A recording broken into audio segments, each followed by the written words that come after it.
کہ ہدایت پانے کے لیے کیا ہونا چاہیے۔ اس اعتبار سے آپ دیکھیں، کسی کو راستہ ملا ہی نہیں، اس کو راستہ ملنا بھی ہدایت ہے، کسی کو مل گیا لیکن پھر وہ گمراہ ہونے سے بچا، یہ بھی ہدایت ہے، کوئی آدمی راستے پر ہے لیکن آخرت میں اسے جنت مل جائے، یہ بھی ہدایت ہے۔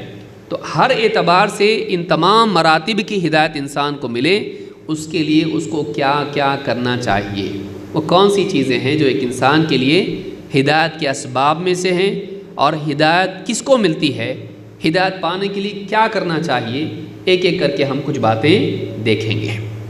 نمبر 1، ہدایت پانے کے لیے سب سے پہلے ہدایت کی طلب دل میں ہونا چاہیے۔ اندر سے ہی طلب نہیں تو چاہے ابو طالب ہو، ہدایت نہیں ملتی۔ ہدایت کے لیے سب سے پہلے کیا چاہیے؟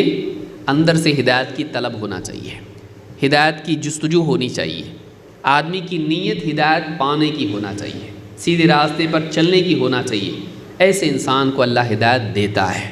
قرآن کریم میں سورہ الشورى میں آیت نمبر 13 میں اللہ فرماتا ہے، اللہ یجتبی الیہ من یشاء، اللہ تعالیٰ اپنی طرف بڑھنے کے لیے جس کو چاہتا ہے چن لیتا ہے، اپنی طرف اللہ تعالیٰ جس کو چاہتا ہے چن لیتا ہے، وَيَهْدِي إِلَيْهِ مَن يُنِيبُ، اور اللہ تعالیٰ اپنی طرف بڑھنے کے لیے کس کو چاہتا ہے اس کو ہدایت دیتا ہے، وَيَهْدِي إِلَيْهِ مَن يُنِيبُ، اور اللہ تعالیٰ اپنی طرف اسی کو ہدایت دیتا ہے جو اللہ کی طرف پلٹتا ہے، اللہ کی طرف بڑھتا ہے، جس کے دل میں خود طلب ہوتی ہے، وہ چاہتا ہے کہ اللہ کا قرب اس کو ملے، وہ چاہتا ہے کہ اللہ سے قریب ہو، اللہ تعالیٰ اسے راستہ سجھاتا ہے۔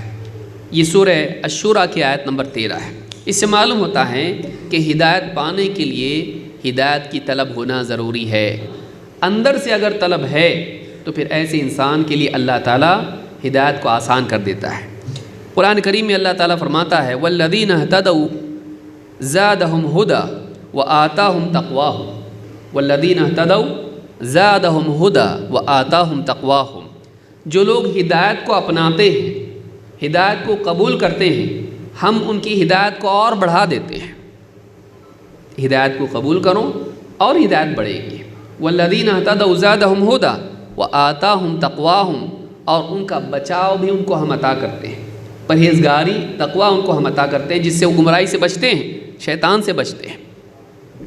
تو یہ سورہ محمد کی آیت نمبر 17 ہے۔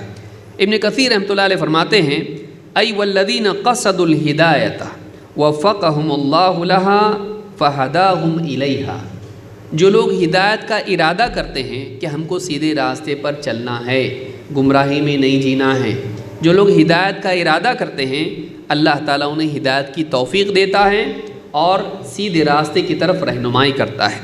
وَثَبَّتَهُمْ عَلَيْهَا وَزَادَهُمْ مِنْهَا، اور اللہ تعالیٰ ہدایت کے راستے پر ان کو جماتا ہے اور ان کی ہدایت کو اور بڑھاتا ہے۔ وَآتَاهُمْ تَقْوَاهُمْ، اور فرمایا کہ اللہ ان کو ان کا تقویٰ عطا کرتا ہے۔ کا مطلب کیا ہے؟ کہتے الہمہم رشدہم، معاملات میں، زندگی میں غلطیوں سے بچنے اور صحیح نتیجے پر پہنچنے کی صلاحیت اور توفیق اللہ ان کو دیتا ہے۔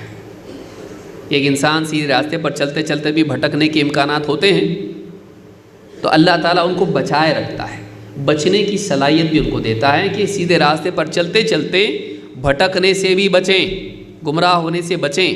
کن کو؟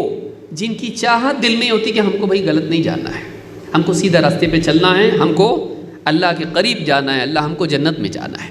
تو سب سے پہلی چیز دل میں طلب ہونا چاہیے۔